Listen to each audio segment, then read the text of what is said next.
Hola a todos, sean bienvenidos a un análisis de derecho civil para preparar el examen de grado. Estamos en la cédula 1, que se refiere a los principios inspiradores del Código Civil. Tenemos que hablar del concepto, el proceso de determinación, el reconocimiento normativo y las clasificaciones. El concepto es que los principios inspiradores del derecho civil son conjuntos de ideas rectoras que explican el fundamento de las normas de derecho privado, especialmente de aquellas que tienen contenido estrictamente civil y que permiten una adecuada armonía y vinculación entre ellas, ¿no? El proceso de determinación por el cual se lleva a cabo la búsqueda, ¿no?, de estos principios es fundamentalmente un proceso inductivo-deductivo, ¿no?, a través del cual existe, ¿no?, una serie de normas que se vinculan entre ellas, ¿no?, que traen una concordancia, especialmente en aspectos que inspiran el Código Civil, ¿no? Algunos de estos principios no están formulados de una manera precisa, ¿ya? Pero si bien el principio no está directamente expresado, se puede partir del razonamiento implícito de diversas normas, como hemos dicho, y se elabora de forma inductiva, ¿no? Ese es el principio o el proceso de determinación. El reconocimiento normativo se ve en la necesidad de inscribirse en el título preliminar una verdadera inducción al ordenamiento jurídico nacional, epígrafe importantísimo del Código Civil, que sirve para entender la génesis y el ámbito de aplicación de los principios inspiradores al tenor de la Carta Magna en ese tiempo de la de 1833, ¿no?, que adolecía de esto, ¿no? Es menester señalar que su estudio también importa un elemento a considerar, es así que su reconocimiento normativo, podemos mencionar el artículo 24 del Código Civil, normas de interpretación, nos dice que es el espíritu general de la legislación el que nos permite adoptar la solución más razonable, la que mejor corresponda a la necesidad de práctica y la que sea más humana. Para otras, la aplicación de los principios en comento para interpretar la ley se ve sustentada, ¿no?, por la norma general y supletoria del artículo 19, inciso 2, la cual señala que, a pesar del tenor literal, ¿no?, se puede desatender su tenor literal para interpretar una expresión oscura de la ley, ¿no?, y recurrir a su intención o espíritu claramente manifestado en ella misma o en la historia fidedigna de su establecimiento. También podemos mencionar como argumento normativo el artículo 170, número 5 del CPC, el Código de Procedimientos Civiles, esto es que las sentencias definitivas de primera o de única instancia y las de segunda que modifiquen o revoquen en su parte dispositiva los otros tribunales, eh, la de otros tribunales, perdón, contendrán, número 5, la enunciación de las leyes en su defecto en que no haya ley, ¿no?, que resuelva el conflicto, la de los principios de equidad con arreglo a los cuales se pronuncia el fallo. Como clasificación de principios, podemos ver que el Código Civil está inundado en principios y se agrupan, ¿no? Los primeros cuatro más importantes se agrupan como principios de carácter general, que está la omnipotencia de la ley, la protección de la buena fe, el rechazo y reparación del enriquecimiento sin causa y la responsabilidad civil. Tenemos principios relativos a las personas y a la familia, que corresponden al derecho a la identidad y a la dignidad personal, el derecho a integridad física y espiritual, el derecho a la libertad, el derecho al desarrollo personal y espiritual, la igualdad ante la ley, la constitución cristiana y de la familia, y matrimonio monogámico, el interés superior de los hijos y en particular de los no emancipados. Principios relativos a los bienes, ¿no?, como es la propiedad privada y la libre circulación de la riqueza, y la propiedad privada con su mayor protección a la propiedad, ¿no?, y a la posesión de bienes raíces. Los principios relativos a los contratos, que estaría el de la autonomía de la voluntad y el principio de la buena fe contractual. Luego pasamos al derecho procesal, vamos a definir lo que es jurisdicción. Hay dos definiciones que nos dejan acá, la primera es legal y la otra es doctrinaria. La legal está en el artículo primero del Código Orgánico de Tribunales y nos dice que es la facultad de conocer las causas civiles y criminales, de juzgarlas y hacer ejecutar los juzgados, lo que pertenece exclusivamente a los tribunales que establece la ley, ¿no? Aquella facultad de conocer las causas civiles tiene un error en su definición legal, ¿no? Y se dice que es realmente no una facultad, ¿no?, sino que es un poder del Estado, ¿no? Y además es un deber, ¿no? Es una actividad destinada a obtener el arreglo del conflicto de intereses mediante la justa composición de la litis, ¿no?, contenida en una sentencia. Las características que es función pública, ¿no? Se realiza por órganos públicos, por normas de derecho público y de orden público, es un poder deber, como lo habíamos dicho, lo que significa que el Estado tiene la facultad de solucionar los conflictos y al mismo tiempo tiene la obligación, ¿no? La regla general es que se radica en tribunales, como vimos presentemente, el 76, inciso número 1 de la Constitución Política establece el ejercicio de la jurisdicción corresponde exclusivamente a tribunales establecidos en la ley. La finalidad es resolver conflictos de interés de relevancia jurídica y pueden constituir una violación del ordenamiento jurídico como un delito o una controversia entre particulares. Se ejerce a través del proceso conforme a las normas del procedimiento. Como decíamos, conforme a las normas del procedimiento, se ejerce a través de este proceso la jurisdicción señaladas en la ley. Los tribunales administran escuchando las partes, recibiendo pruebas en un proceso que se sustancia conforme a las normas del procedimiento, ¿no? Lo que lleva a resolver el asunto controvertido en una sentencia que adquiere el carácter de definitiva, ¿no? Resuelto, digamos, este conflicto, viene el efecto propio, ¿no? Que sería el desistimiento del tribunal, ¿no? Que ya no puede tocarla ni alterarla, y el definitivo, que sería la cosa juzgada. Una vez que quedado firme, es decir, una vez que se han agotado los recursos procesales, no puede ser modificado con posterioridad ni puede plantearse nuevamente el mismo conflicto, ¿no? Es territorial, la jurisdicción emana de la soberanía y como esta última solo se ejerce dentro del territorio de la República, la primera tiene la misma limitación. Es esencialmente improrrogable. Esta característica importa que los individuos no pueden otorgar jurisdicción por acuerdo celebrado entre ellos, ¿no? No podrían, de alguna forma, prorrogar la jurisdicción.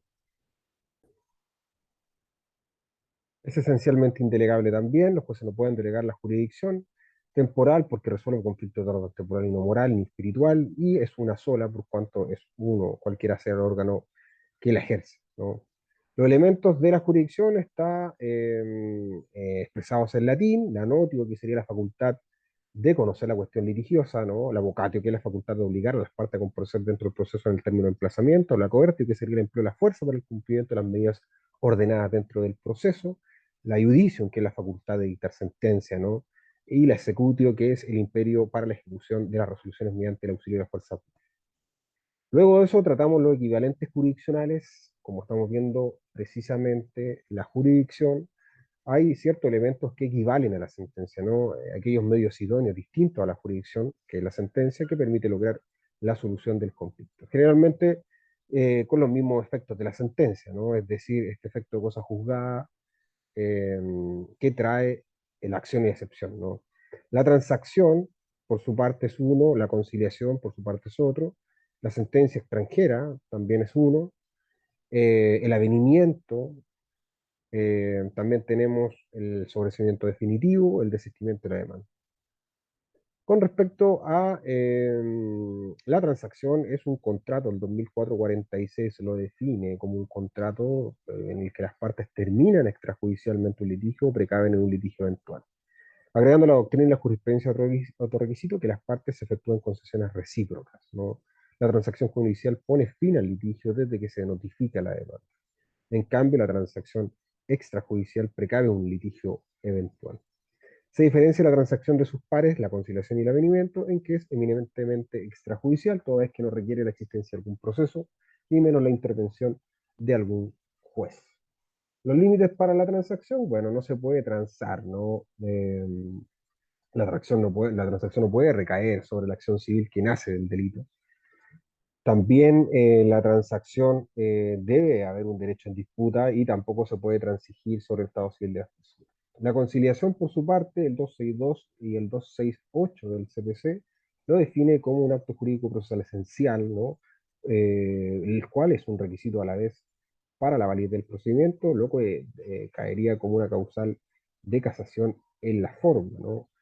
Las partes terminan con un litigio pendiente a través de un acuerdo logrado en base a propuestas realizadas directamente en el juez, ¿no? Que conoce la causa, él actúa como un amigable componedor, les propone propuestas para el arreglo, el tribunal tiene un papel activo para que llegue a acuerdo. La sentencia extranjera es pronunciada en un país extranjero cuya ejecución se pretende cumplir en Chile, pretende producir efectos tan válidos como una chilena, ¿no? En este caso se debe revisar la sentencia a través de un proceso de exequatur que lo lleva a la Corte Suprema y verificar si hay tratados internacionales, si hay principios internacionales y si no se aplica el principio de reciprocidad. El avenimiento se diferencia de la conciliación en que el primero se obtiene extrajudicialmente, ya en un acuerdo, sin intervención alguna del juez, es decir, la transacción, el que toma conocimiento de su existencia, a través de una presentación que efectúa la litigante. En estos casos, el juez se limita a tener presente el avenimiento y dar por terminado juicio en mérito de él, ¿no? La diferencia del avenimiento con la conciliación es básicamente que se obtiene extrajudicialmente un acuerdo, no fuera de la intervención del juez. El sobreseimiento definitivo es aquella resolución que pone término al proceso penal y tiene autoridad de cosa juzgada. En el derecho procesal penal, en muchos casos, no es necesario esperar el término impulso a través de una sentencia definitiva para que un imputado sea declarado libre de responsabilidad. El desistimiento de la demanda es una forma anómala de poner término al proceso. Consiste en el retiro de la demanda por parte del actor después de que ella ha sido notificada legalmente al demandado. Antes de la notificación se encuentra trabada la relación procesal y el demandante puede retirarla, ¿no? Sin desistir. Después de notificada, por el contrario, la demanda, se produce el desistimiento y con su efecto típico de cosa juzgada. La cédula 2, vamos a hablar del principio, uno de los principios generales de la legislación civil, que es el principio de omnipotencia de la ley. Vamos a ver su tratamiento normativo, ¿no? Este principio es consecuencia de la recepción de Andrés Bello de la idea vigente en la época de la dictación del Código Civil, las cuales daban previdencia a la ley por sobre los postulados de la llamada escuela historicista, ¿no? Ello implica que la ley desplaza en segundo lugar la costumbre entre las fuentes formales del derecho. El derecho escrito cobra absoluta preeminencia por sobre el derecho consuetudinario, que sería el derecho a la costumbre. Este principio es la directa consecuencia del proceso de codificación y estatalización del derecho a la que la primera parte del presente manual se hace presente. Bueno, el presente manual que no estamos viendo porque está extraído de otra parte, pero finalmente hay un proceso de codificación que supone, ¿no? Una época en que se da preeminencia a la ley, básicamente posterior a la Revolución Francesa. El principio de la omnipotencia de la ley se manifiesta en las diversas disposiciones, a saber, el artículo 2 del Código Civil, el cual rechaza la costumbre, salvo que la ley se remita a ella. El artículo 3, en cuanto a otro, toca al legislador interpretar la ley de un modo generalmente obligatorio. Y además las sentencias judiciales no sientan precedente, solamente son obligatorias para las partes, el efecto relativo de la sentencia. El artículo quinto deja la puerta entreabierta a los jueces en cuanto puedan señalar al presidente de la República las dudas y dificultades que padezcan en la inteligencia y aplicación de las leyes, sus vacíos, pero solo a modo de sugerencia. El artículo 8, en consecuencia, fundamental del principio de omnipotencia de la ley es que nadie puede alegar ignorancia de la ley luego que ésta ha entrado en vigencia. Por su parte, vamos a pasar ahora a la jurisdicción, a los momentos jurisdiccionales. Supuesta clasificación, como dice aquí la compañera, bueno, los momentos jurisdiccionales corresponden a tres: la fase de conocimiento, la fase de juzgamiento y la fase de hacer ejecutar los juzgados. Dentro de la fase de conocimiento tenemos los trámites de la demanda, tenemos los trámites también de las medidas prejudiciales, precautorias, ¿no? También tenemos la contestación de la demanda, la oposición de excepciones antes de la contestación, la reconvención, el allanamiento. Tenemos después de eso los trámites de dúplica y réplica, ¿no? Luego de estos trámites se evacúan, ¿no? Con lo que corresponda y vendría el trámite efectivamente eh, de trámite que procede básicamente a citar a las partes de sentencia siempre y cuando una de las partes se haya allanado, ¿no? a la demanda, ¿no? En ese sentido, si se allana la demanda, el tribunal procede a citar a oír sentencia, ¿no? Si el 313 nos dice que, del Código Procesal Civil, nos dice que si el demandado acepta llanamente las peticiones del demandante, o si en sus escritos no contradicen materia sustancial o pertinente los hechos sobre el deberse el juicio, el tribunal mandará a citar las partes de oír sentencia, ¿no? En breves palabras, se acepta llanamente las peticiones, por tanto no hay controversia, se llama las partes citadas, se cita las partes de sentencia. En caso que se tramiten, ¿no? La réplica y la dúplica, como habíamos visto, de la contestación se comunica el traslado al actor por el término de 6 días para que duplique, y de la réplica eh, al demandado, ¿no? Para la dúplica, perdón. La réplica y la dúplica son trámites que proceden a la contestación. La contestación sería de alguna forma del demandado, la réplica del demandante y la dúplica del demandado. En estos escritos de réplica y dúplica podrán las partes ampliar o adicionar o modificar las acciones o excepciones que hayan formulado la demanda y la contestación, pero sin que puedan alterar o que sean objeto principal del pleito. Luego también está la reconvención, como vimos que finalmente la reconvención es el demandado, reconviene al actor, podrá hacerlo, ¿no? En el escrito de contestación, sujetándose a las disposiciones de la demanda del 254, ¿no? Eh, ya vimos que se procede a deducir reconvención cuando el tribunal tenga competencia para conocer de ella y estimada como demanda, o cuando sea admisible la prórroga de jurisdicción, podrá también deducirse aun cuando la cuantía de reconvención deba ventilarse ante un juez inferior. Luego de, luego de haberse recibido, ¿no?, los trámites de la réplica y la dúplica y la de la reconvención en caso que haya, se procede a dictar, ¿no?, el auto de prueba, ¿no? Todo término probatorio es común para las partes, ¿no?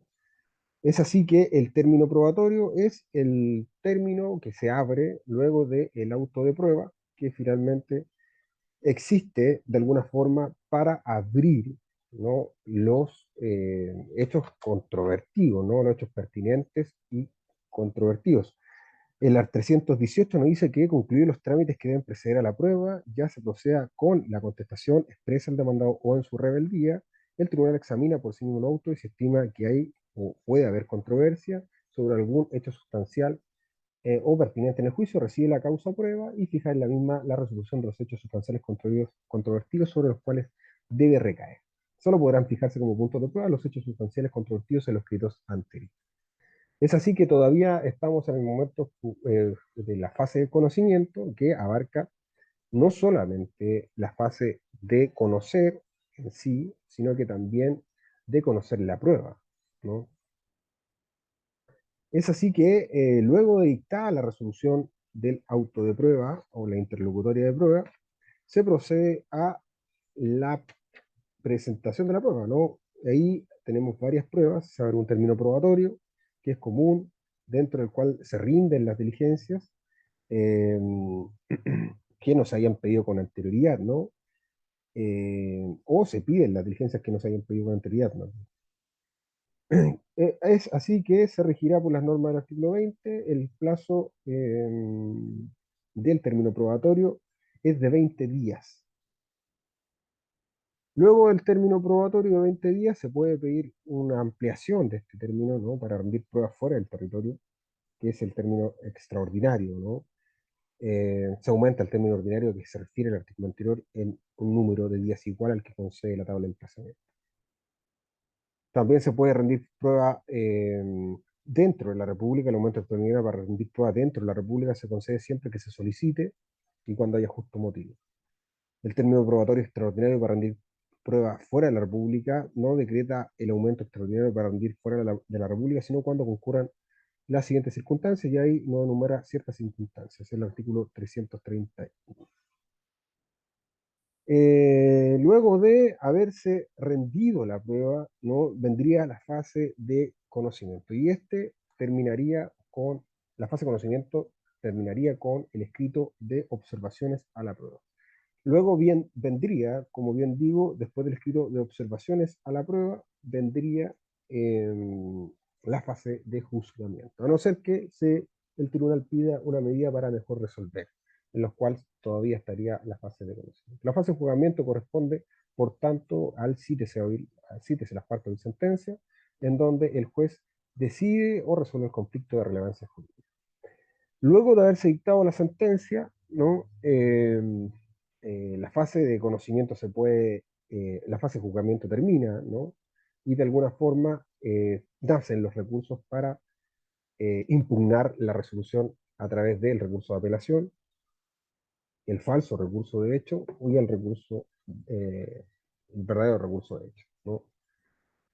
Luego de eso, la Corte de Apelaciones verá el asunto, ¿no?, y podrá de alguna forma también dictar medidas para mejor resolver, para ingresar pruebas nuevas, ¿no?